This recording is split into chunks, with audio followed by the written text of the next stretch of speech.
nimuhorane n'umukama inkuru nziza ya Yesu Kristo nk'uko twayandikiwe na Luka mweranda.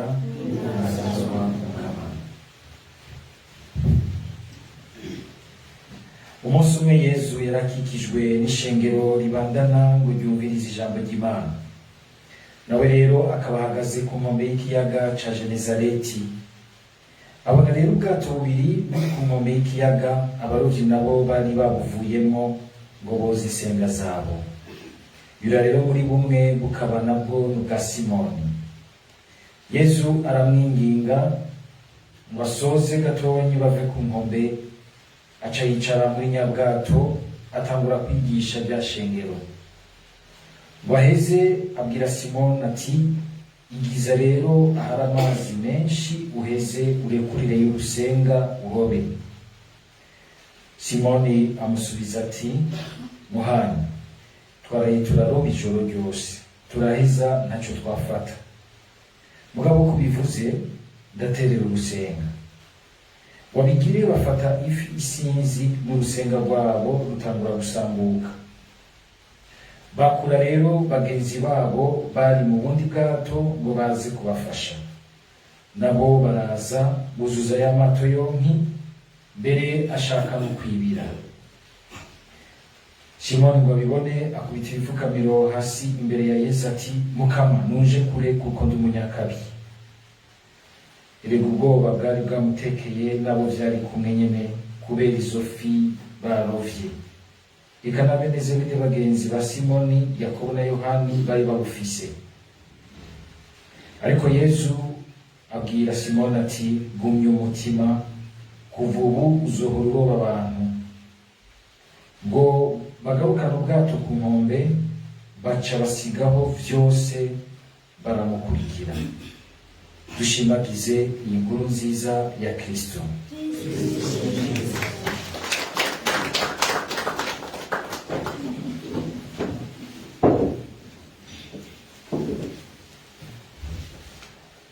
Iyi nkuru nziza twumvise iratangaje, na cane cane muri iyi mice ibiri. Bwa mbere biratangaje ingene Yesu yubahuka gusaba ababigishwa biwe baraye bararoba ijoro ryose ntacyo bafata, akubahuka ari ku murango kandi abaroba baroba mu ijoro, akababwira ati, terera urusenga. Petero akagira ati, kubivuze ndabigambutse, agaheza akabona ibikurikira. Bakabira aho bitangarije nuko twumvise ngo baheje kuroba izo fi nyinshi, ngo basiga ngaho vyose baramukurikira. Ubwa mbere gusubira kwizigira Yesu, n'igihe umenga umwizero wose usa n'uwaheze. Hari igihe dushika mu buzima ukamenga ntaco uriko uramara, ntaco uriko urafata, ntaco uriko urashikako. Ababigisha ngo baraye bararoba ijoro ryose, batunzwe n'umugabo wo kuroba. Hari igihe umenga umuntu ariko abaho avuna amaboko, Yesu agasubira kugusaba ikintu kumbure womenga nta bwenge kirimo, akagira ati, subira wizigire, subira utangure, subira utangure, subira ugerageze. Ubuzima bwacu burya ntibushobora kubona bagira ibyo bitangaza vyiza bibwugururira ahandi heza hasumbirije, igihe umuntu atari umuntu aza arubahuka akagerageza ukundi gushasha. Uko umukunzi wa Yesu Kristo ni ukwanka ikintu cose cyitwa umwiheburo. Uyu munsi biranse, muri iyi nzira biranse, sincanja ngaho ngo nzinga amaboko niyugumbire ngire ntikarabaye, kuko n'igihe baroba ijoro ryose ntacyo bafata, Yesu yabibona, yababona. Mukristo yategerezwa kwamana uwo mwitwariko wuko aguma atangura. Hari akandiko keza nuko ntibuka neza aho nakabonye, unigeze kwandika agira ati notre Dieu c'est un Dieu des recommencements, gusubira gutangura. Rimwe ukamenga warambiwe byamaruku n'icyo naco nashitseko n'ubu simbona ingene nza gushika ku kintu. Umukama akagira ati subira utangure, subira ugerageze. Iyo umuntu asubiye kugerageza, naho byosubira bikanka agasubira akagerageza, harimo burya no kwereka Imana mu mutima wacu yuko hari ikintu dushaka. Kuko hari igihe ibintu by'ubuzima bishobora kutugerageza bikatwangira, ariko ari kugira ngo n'ubundi tugaragaremo nk'abantu bafise kuko icyo bashaka bariko barakurikirana. Icyiza umuntu akagikurikirana kugira ngo agishikeko, mugabo ntagikurikirane gusa kubera yuko ari ugushaka kwiwe, hakabamo kumviriza Yesu. Kumva utarakubwiye ati subira ugerageze, kandi uvyumvisemo subira ugerageze, ntuzi surprise akubikiye imbere yawe.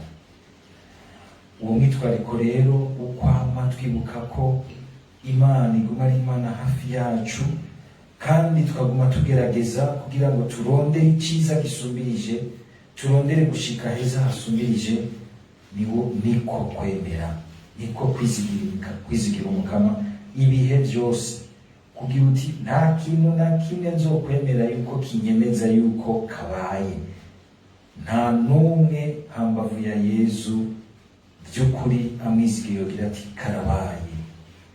N'igihe kaba kabaye kaba kagira kugura inzira shasha. Yesu ari gihe ariko ibintu bikaba kakaba kugira ngo bimwe bipfe bigende bibisi, ibindi bishasha byiza bikomeye bigiye kuza. Mugabo kubera yuko tutaba turabibona, wamenyereye bya bindi nyene ugira uti karabaye, nawe wiroye. Bwa kabiri naha twumvise rero ngo ba Petero mugabo ngo babona izo fi zose barovye, baramubona mw'Imana bagendeye. Mbere ba Petero aja mu byo kuravuta abwira Yesu ati ngo nyigirwa kure uko n'umunyabicumuro, kubera iki utokwigira kure, ahubwo we ni munyurwa kure. We niwe yaje hano cyo tubona ingene Yesu Imana yacu atari Imana inena umunyabicumuro. Nimeze nk'aba bakitso babimva ngo bukisu cyane, bagasigara banena abandi ngo n'abanyabicumuro, n'abantu b'ingeso mbi, n'abantu bameze ukuntu. Oya, kurya baca umugani mu Kirundi ngo ntawuta ico, umugani murawuzi, ntawuta ico yavyaye. Mugabo birashika abavyeyi bagata abo bavyaye. Imana si uko imeze, Imana si uko imeze, ahubwo ikatwegera kugira ngo n'ubundi ishobore kuturokorera ubuzima. Ubwo tweho turitwararika kurokorera abandi ubuzima, cyane cyane abo nyene. Abo nyene twibaze yuko batagishobora kuvayo, urumva ko ubaterera naho kumbura utowumenguramushi, mugabo ukamugira ko umutima mwiza, ukamuhamagara ko ubukiriro bw'Imana nzima mu rukundo, ukamuhamagara ko ubukiriro bw'Imana nzima mu rukundo. Petero rero kuri iki kintu cya kabiri kidutangaza, mwingene baciye basiga ngaho izo fi barovye ngo bagaca bamukurikira. Iki kintu kiratangaje rwose, kari akaryo keza kugira ngo bace bigina ico barovye, bace bagenda bagira ati turaronse amafaranga, turahiriwe, muze murabe kenshi mukamenya dukoreye ikintu, ariko tumuhenda muri tuko turakengurukira, mugabo turiko twigira ico kintu gusa.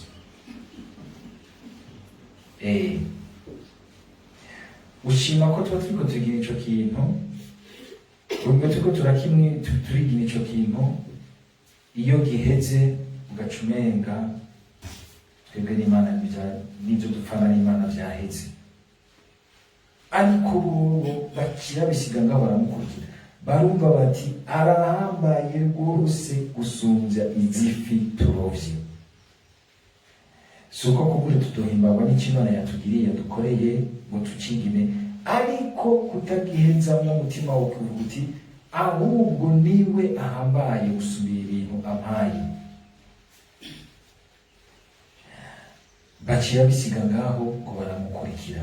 Ubwo ivyo Yesu adukorera biradutuma tubirengera, tukabandanya dukurikira we, tukabandanya turondera we, canke kumbure duhera mu vyo yaduhaye, mu vyo yadutungishije, tukibagira gusangira n'abandi muntu mbere yo kumukurikira, gusangira n'abandi izo ngabirano zose, iz'ubwenge, iz'ubuhinga,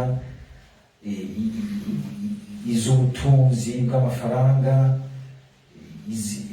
iz'ingabirano z'ivy'umutima. Ugasanga kenshi tuca tuzigungana tukazigubako, ukabona umenga ivyo Imana yaguteretsemwo uca wiyugaraniramwo, hakugururira umukama ngo umukurikire mu kumugendanira kumwe n'abandi. Mpora mbona ingene bishika no mu butumwa, kabona umuntu umenga aho yateretswe umenga niwe n'akantu kiwe, ntihagire umuntu aza gukorako, ntashaka uwundi muntu bakorana.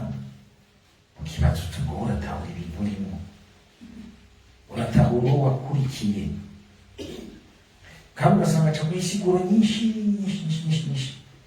Ego niko hariho kandi no gukingira ibintu umuntu aba ariko arakoreramo, ariko kubikingira ntibivuga kuvyiyugaraniramo, ukabona umenga ntukibasha gushobora gusangira n'abandi ugukurikira no gukorera hamwe umukama.